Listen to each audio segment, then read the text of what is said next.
कहानी का शीर्षक काली रात। यह कहानी राजेश की है, जो एक मध्यम वर्गीय परिवार का साधारण सा व्यक्ति है। वह एक प्राइवेट कंपनी में काम करता है और अपनी जिंदगी में व्यस्त रहता है। एक दिन कंपनी की तरफ से उसे एक महत्वपूर्ण मीटिंग के लिए शहर से बाहर जाना पड़ता है। उसने सोचा कि ये यात्रा उसके करियर के लिए फायदेमंद होगी।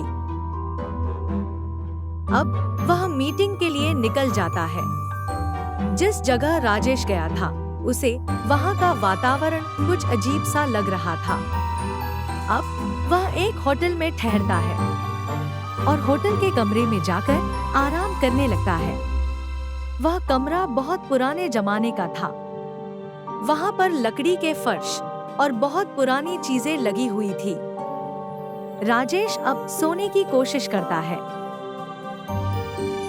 लेकिन उसे नींद नहीं आ रही थी। इसलिए कुछ देर बाद उसने सोचा कि चलो होटल के आसपास टहल कर आता हूँ।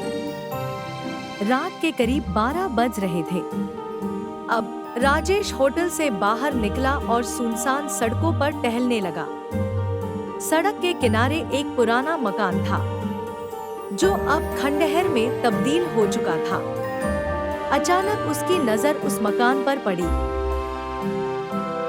उसे लगा कि वहां पर कुछ है और बिना कुछ सोचे समझे वह उस मकान के अंदर चला जाता है। मकान के अंदर का माहौल काफी डरावना था। दीवारों पर फटी हुई तस्वीरें, जर्जर फर्नीचर और धूल जमी हुई थी। तभी उसे एक आवाज सुनाई दी, जैसे किसी ने उसके पीछे से उसका नाम पुकारा हो। उसने मुड़कर देखा तो वहां कोई नहीं था। अब उसकी धड़कनें तेज हो गई, परंतु उसने हिम्मत नहीं हारी और आगे बढ़ता रहा।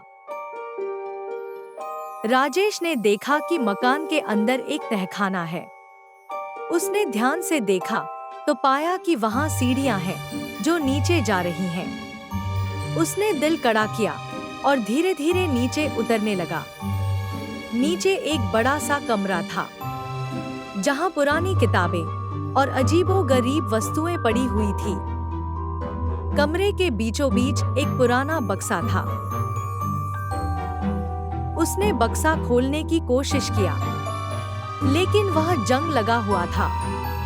राजेश जोर लगाकर बक्सा खोल दिया, तो उसमें उसे एक पुरानी डायरी मिली। अब उसने डायरी को पढ़ना शुरू किया। डायरी हवेली के मालिक की थी, जिसमें उसने अपने जीवन के अंतिम समय में कुछ खतरनाक पलों को लिखकर उस बक्से में छिपा रखा था। डायरी के पन्नों में हवेली में हुई रहस्यमयी हत्याओं और आत्माओं की कहानियां थी। अब राजेश को डर का एक झटका लगता है, परंतु उसने पढ़ना जारी रखा। डायरी के अंत में लिखा था कि जो भी इस डायरी को पढ़ेगा, उसकी जिंदगी बदल जाएगी। अचानक उसे ऐसा महसूस हुआ कि कोई उसके पीछे खड़ा है। उसने डरते हुए मुड़कर देखा तो एक प्रेतात्मा उसकी ओर बढ़ रही थी। उसकी आंखें लाल और चेहरा विकृत था।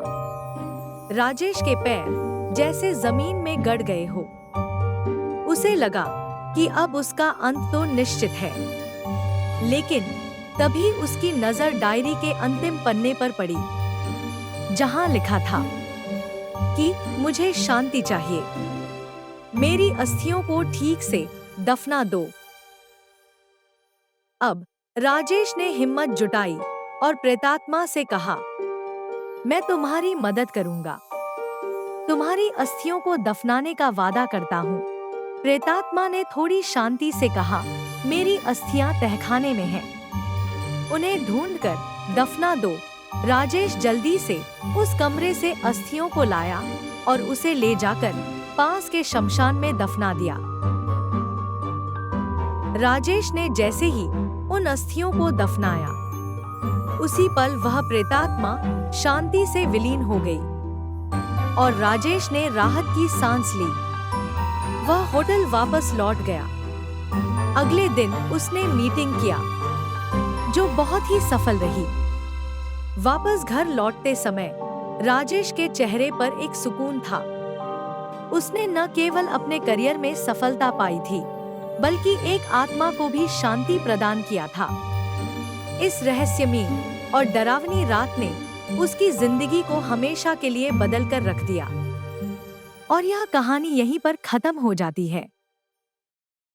अगर आपको यह कहानी अच्छी लगी हो, तो हमारे चैनल को सब्सक्राइब करें, जिससे आपको नए अपडेट मिलते रहे। धन्यवाद।